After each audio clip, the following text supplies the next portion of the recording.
Now, I think we know where our weaknesses and strengths are as colleagues. I appreciate, Madam Speaker, because they have been diverse in unity in terms of thinking, argument. I know it has not been well all the time. We have had our differences, but I'm happy that we always converge at a certain point of reasoning. Madam Speaker, maybe 2-3 points so that support of the adjournment by the majority leader.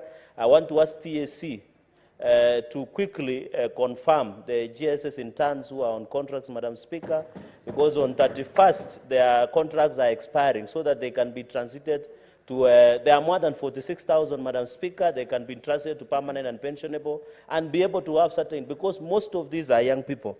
Madam Speaker, even as we are to Form 1 selection, I want to ask the ministry through NEMIS to ensure that Form 1 selection, each and every child deserves to join Form 1 as we go into the new year. I know KCP has had its issues. We hope that the parliamentary committee will give us a way forward on what really happened to KCP results. Madam Speaker, even as we are to education reforms, we want to ask the presidential working team to liaise with parents and other stakeholders so that we can ensure we fix the education reforms going into the future. Madam Speaker, I want to thank the government on the issue of subsidized fertilizer. I hope by December, January, we shall be able to get 2,500 fertilizer so that we continue in ensuring that we plant our maize, Madam Speaker.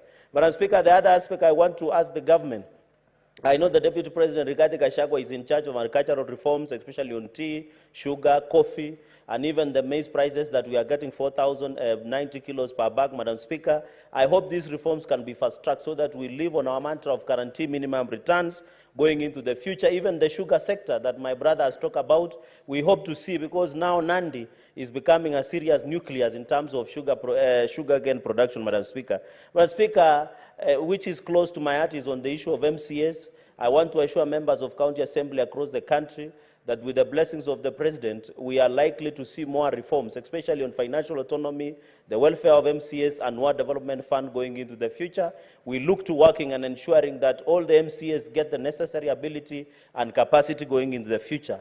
Finally, to the great people of this republic and Nandi, I want to wish them all the best. Madam Speaker, I want to tell the people of Nandi, I shall not tire, I shall not retreat, I shall not surrender in pushing for ensuring that they get development, Madam Speaker.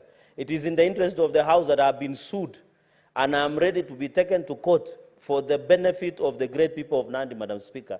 And I can assure them I will not be intimidated, either through courts of law or even through hooligans, through goons, and any other form, Madam Speaker. I shall live with the true spirit of Chelagat Mutai, Jean Maria Serone, and Koitalel Samoe to ensure the great people of Nandi continues to benefit from development, Madam Speaker, across the 6 sub-counties, and that will be a luta continua. Merry Christmas and Happy New Year. Hope to see everybody back. Senator Hezana. Thank you, Madam Speaker, and I join my colleagues to pay special gratitude to God Almighty